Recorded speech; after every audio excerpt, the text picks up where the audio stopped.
What you have to do is understand the difference in income versus EBITDA versus free cash flow. If you're going to acquire a practice, you need to be able to forecast. You need to be able to predict where you're going to generate revenue beyond what the seller was able to do so. But you got to have some confidence around buying a practice to improve that practice, so that when you acquire that practice and you understand the amount it's going to cost you in monthly debt service to do it, now you're confident that you can generate enough operating income to satisfy the monthly bank note that leaves positive free cash flow at the end of the day. All right, this is week number 2 of my conversation with Perrin of Polaris Healthcare Partners. This was a conversation we started last week, so if you are just jumping in today, you'll want to go back and catch the first half of this conversation where we really get into the different considerations that one needs to make today in the dental industry in terms of your business model, your pathway, your potential exit or transition out plans. All of the models have changed primarily due to the rising interest rates and the credit contraction that we're seeing, probably rolling into a recession before the end of this year. This changes everything, and you need to be aware that whatever you knew in the past is not going to be the same in the future. It doesn't mean it's bad. It just means that you need to be more on the forefront of how you're planning your plans, your business, your model, to make sure that you don't get pummeled by the onslaught for those who don't understand what's happening. Enjoy the conversation. Love your feedback. See you next time. Perrin, we see, as you know, the exact same thing in the real estate markets. In Freedom Founders, in our group, we have anybody's invested in the capital markets and the equities of multifamily, in self-storage, and you name the equity play, and it's all been good. It's all been good until as you said, the fastest rise in rates that we've ever seen, from near zero to 5.5 federal funds rate, has changed the dynamics completely. And to your point, those that are operationally efficient, who have fixed rate debt, not short-term variable rate bridge construction, which is all part of the development, ground up construction, the high level value add renovation that takes 18, 24, 36 months. That's the scary stuff today. But back when the cost of capital was zero, you could roll that, and you had all the time in the world. And the marketplace really took care of you because there was always another buyer. There was always another buyer who would come in and say, I'll take it. Whatever you got, I'll take it, and I'll pay you more for it. And a lot of operators, well, maybe I should call them flippers, because that's really what they were. Yeah, they were really not operators, they're flippers. And so you're saying the same thing in the space today in dentistry. The same thing. You have good operators that are foundationally solid. They've got a game plan to ride through this higher cost of capital. They'll be the ones, as I call, last man standing, or last man company standing, and the others will, as it happens anytime there is a correction in the marketplace. It's like a forest fire. It just takes out all the underbrush and you restart, but it's not pretty for those that are caught in that underbrush trying to figure out what happened.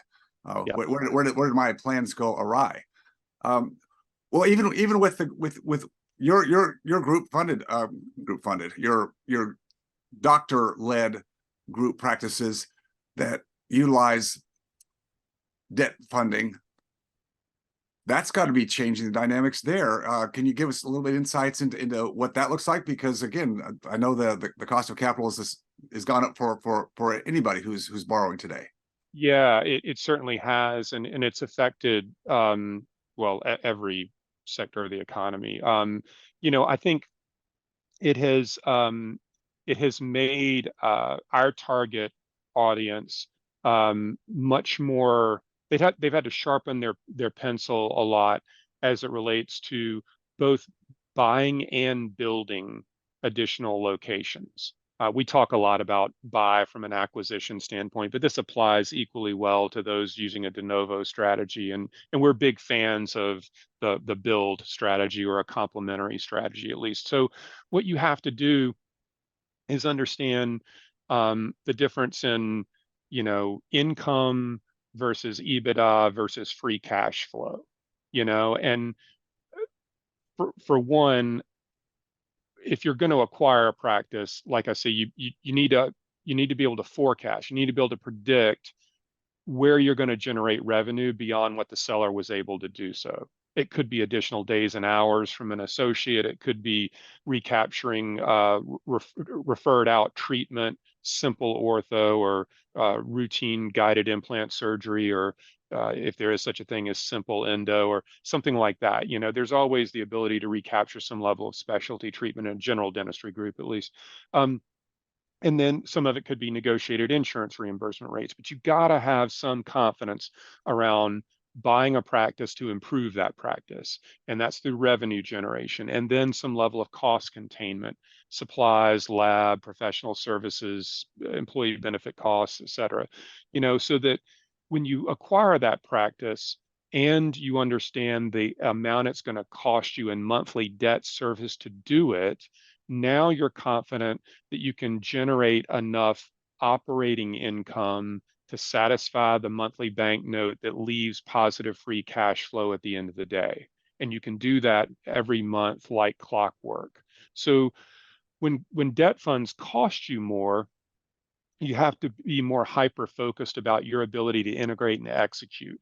Now, on a build strategy standpoint, it's don't take the strategy of, you know, hope and pray, right? If you build it, they will come. Right. We're not in that business. All right. You need to, if you're going to have a build strategy de novo, you need to be able to forecast operational break even when your revenue can cover your monthly operating costs. You know, and obviously when you're able to cover your the cost of debt funds. And you need to know that from a patient revenue generation standpoint. So we do forecasts for our clients that are using a de novo strategy all the time. You know, I think the credit markets, generally speaking, um, have contracted to a degree. Solo dentistry is still one of the lowest default rate risks in all of banking. So your traditional single location, single dentist, even though they are seeing an experiencing a rise in rates like everybody else, it's still really relatively cheap for them just because those men and women don't default. When you start moving into a group practice context, the default rate risks certainly go up, and banks know that. And what we see is that somebody uses, you know, a national lender for location one or two, and then the national lender says, you know, we're going to stop there, Dave. You know, we're good at two Mhm. locations, but you know, when Dr. Phelps wants to have locations 3 and 4, he goes to bank number two, that's maybe a local lender, and they'll lend on those two locations at a higher rate because of subordinated debt. Sure. And then that lender says, hold on, Dr. Phelps, we're probably good on 3 and 4, but Dr. Phelps wants 5 and 6. So they go to an SBA type of a lender or something. And that's kind of the musical banks type thing. You run out of credit relatively quickly because banks ultimately won't take on the subordinated debt risk. So lower middle market lending is business to business lending that is for group practices. These are not the relationship managers that we all know and love through retail banks, but they are the banks and some even non-bank lenders that are the right source of capital for somebody building a group practice.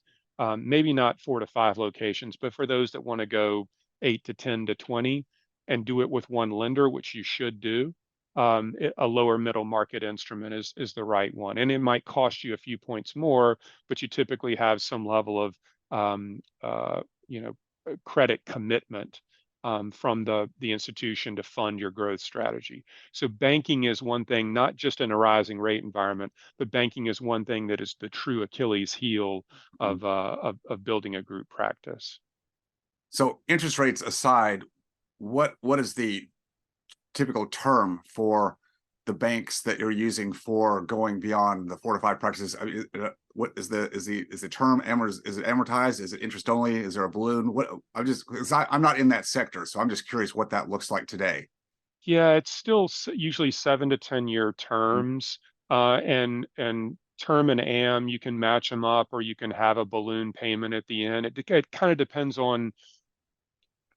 I could answer every question with it depends, but uh, so when we take a client and try to source a bank debt funding commitment for them, we build an analysis of their business, predominantly around where their existing debt resides and what it looks like, what it's going to take to possibly recapitalize it, but also maybe more importantly, what their growth strategy is. So how do they want to draw upon this commitment of funding? Is it one practice a year they're going to build, or two practices they're going to buy, or what's the forecasted outlay of funds that they need to draw upon? And here is where we're trying to balance the loan structure with cash on balance sheet and understanding the cash flow generation of the core business.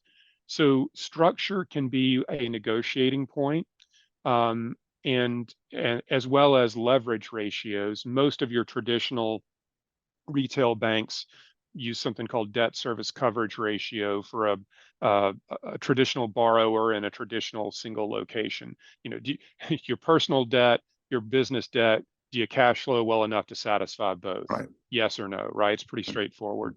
Although banks can calculate it differently at times. When you move into a group context, they look at debt service coverage ratio, but they also look at funded debt to EBITDA from overall leverage. And that's usually in the high 2.5, 3 times debt to EBITDA, up to as much as 4 times debt to EBITDA, depending on the size and scale of the business. These are all still personal guarantees, I would add. Sure. So you're not going to get out of that to a corporate guarantee until probably 4 to 5 million in EBITDA. But you know, like I say, depending on what the depending upon the pace of the growth strategy, really, that can be the right instrument for them.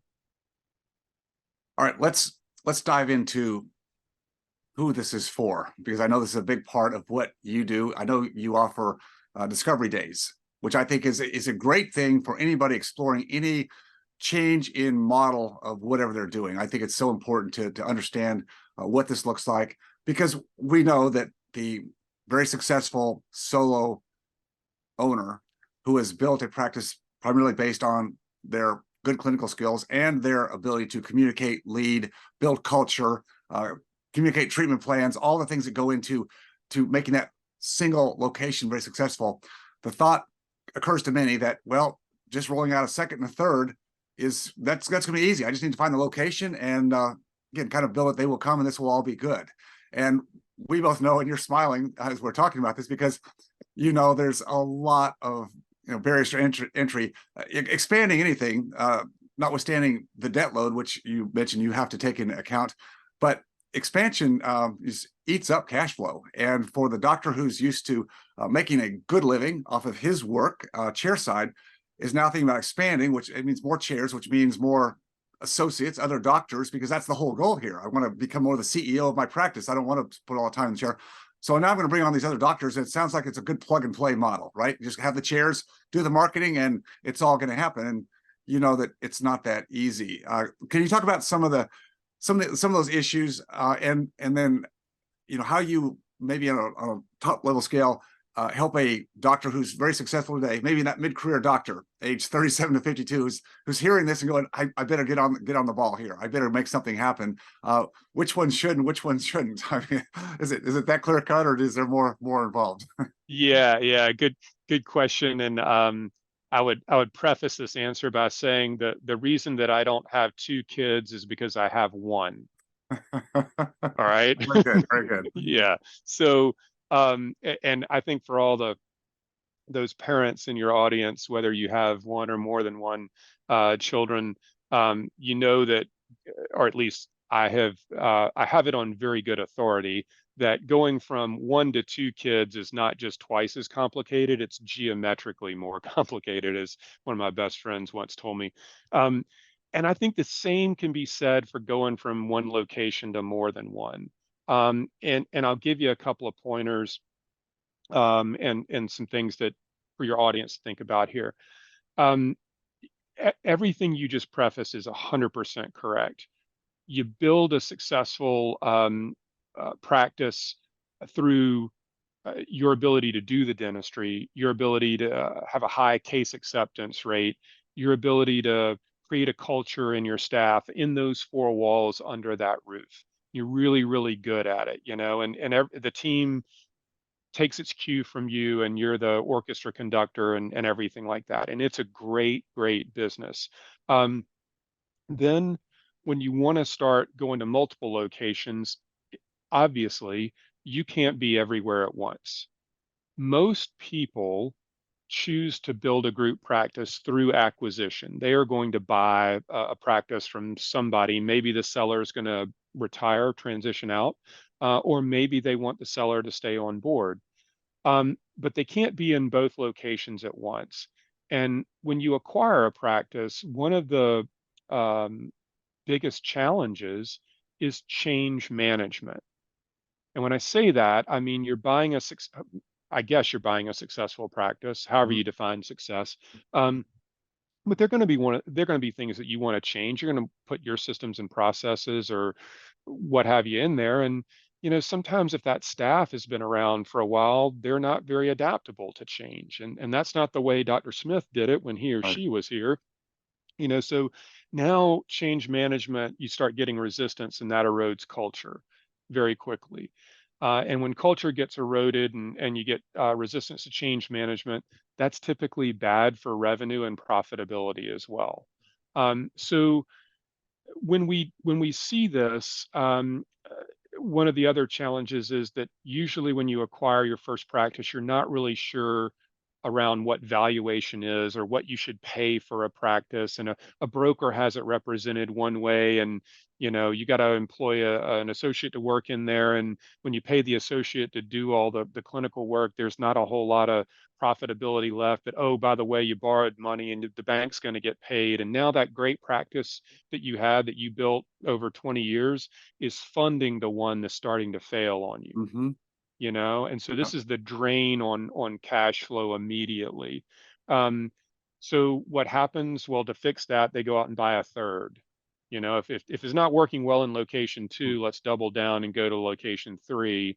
And that tends to exacerbate the scenario. But you want to, as the founder of the business, you want to start building a larger group. So you're also undertaking a personal transition. You used to work 4 days a week clinically in your core business. And now if you're going to lead other locations and acquire other locations, you got to find them to buy. And that's going to take time. And you can't do that from behind the chair. So maybe you go from 4 days a week clinically to 2 days a week, but the workload doesn't go away. You got to pay an associate to do the work you're no longer doing. What happens, the dirty secret to this, and if you ask 10 people and they're all being honest with you, I got to believe 9 out of 10 will say, when I first started to build a group practice, I didn't realize it, but I took an income hit to do it. And this transition from, we call it clinician to CEO, should happen gradually. Some people are in a rush, and those that are in a rush tend to experience an income hit. And if their lifestyle is calibrated to 100% of the income level that their primary practice used to throw off, now they're on trouble on the home front as well as Yes. on the professional front. Yes. And this is a horrible position to find yourselves in because you have no margin for error on either side.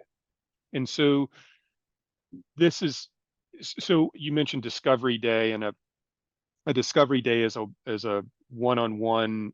You can call it a consulting day. It's group practice fundamentals. I teach probably 50 to 60% of them. That the clients come to Charlotte and spend a day with me or one of our advisors or my partner, and we kind of go through the fundamentals of group practices. Hey, I don't know what I don't know. What what should I know about building a group? And what we find is that people come and spend a day with us, and they have 2 or 3 questions they got to get solved. They know to ask, they want to have the answer to at the end of the day. They walk away with 2 or 3 questions they had no idea it was never on their radar. They had no idea to even ask it. And we spent an hour or two digging into a lot of that together. And now they're more eyes wide open about the journey at hand. And I would tell you that for every 4 people that come and spend a day with us, one of them walks away saying, "Hey, love the day. Thanks for the time. It was worth my investment dollar. This ain't for me."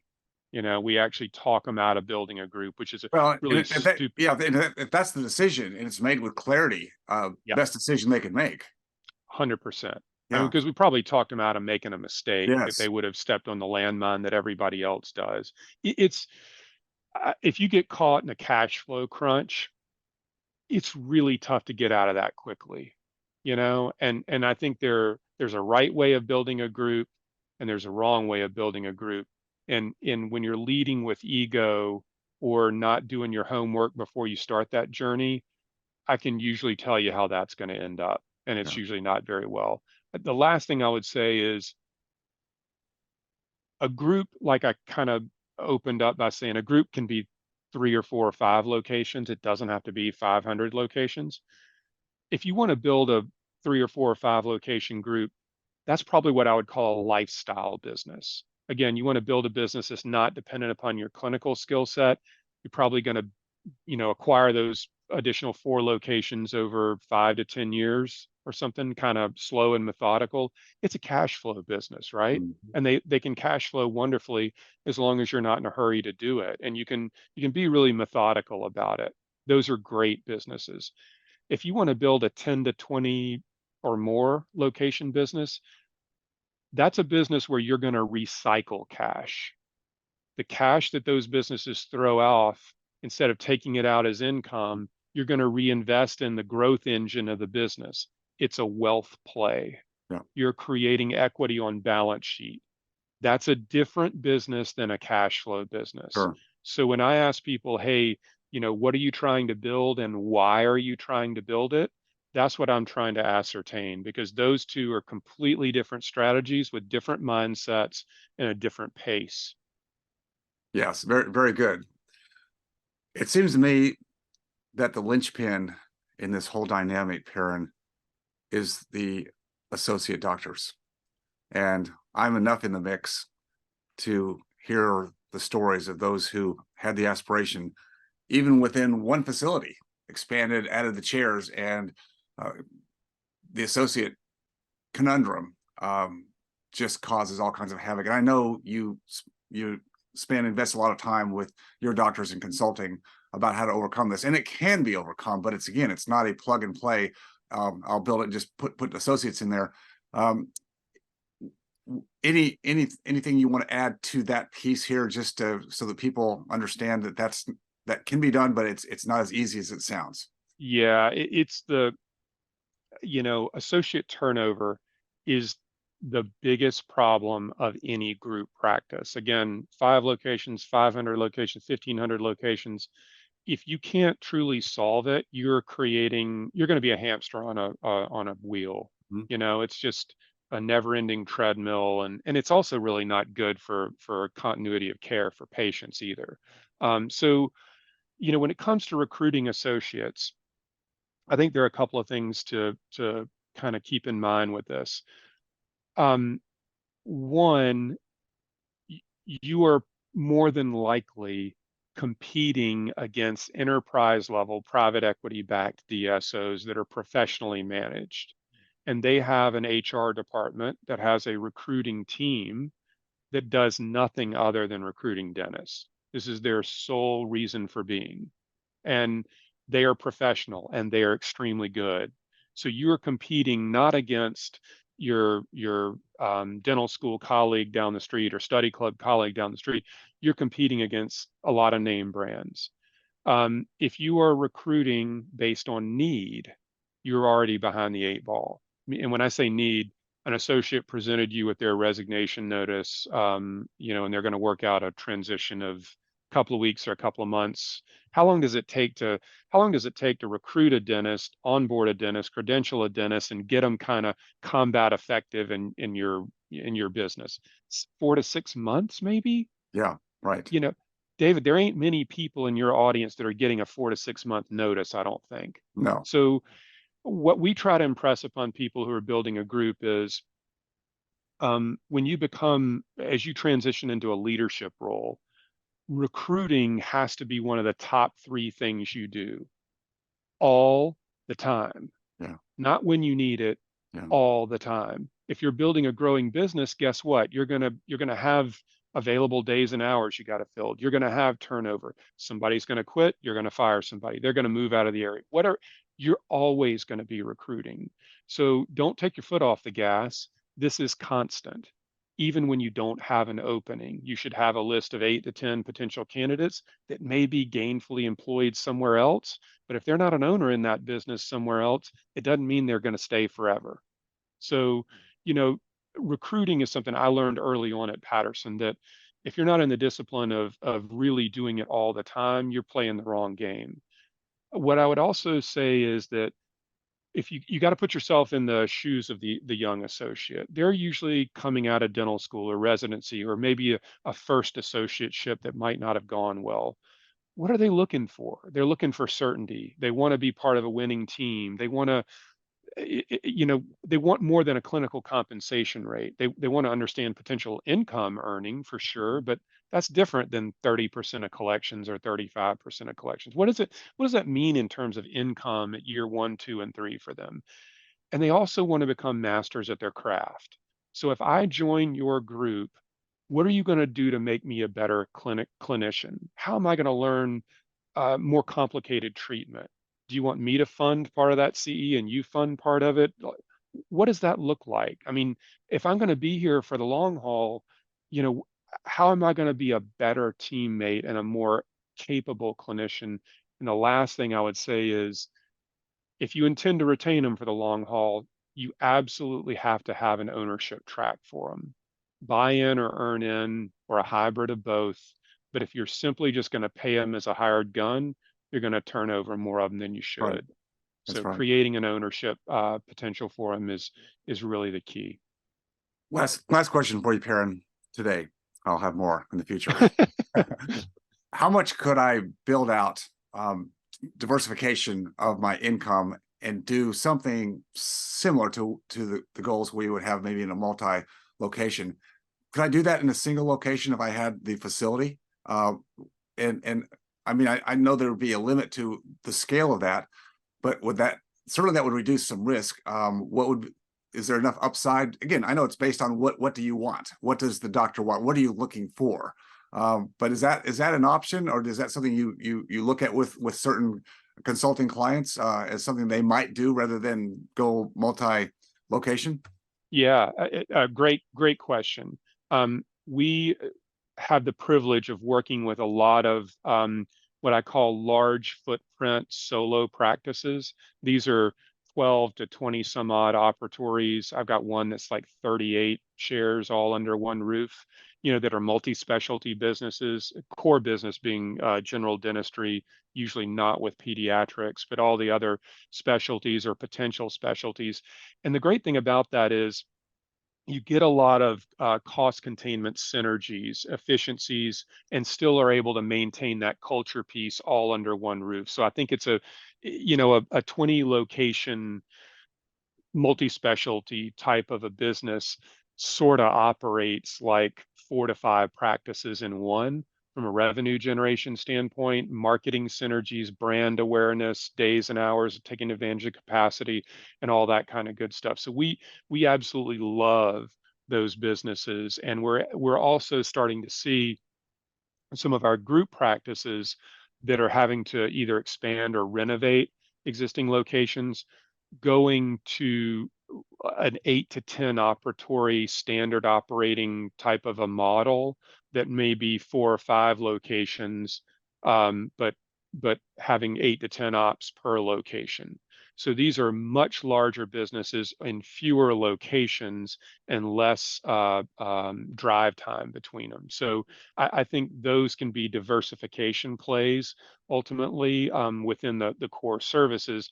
If you think about diversification the way you probably think, like several steps down the road in terms of, you know, investment or asset mix or something like that, um, I would tell you it's prudent not to have all your eggs in one basket for Mhm.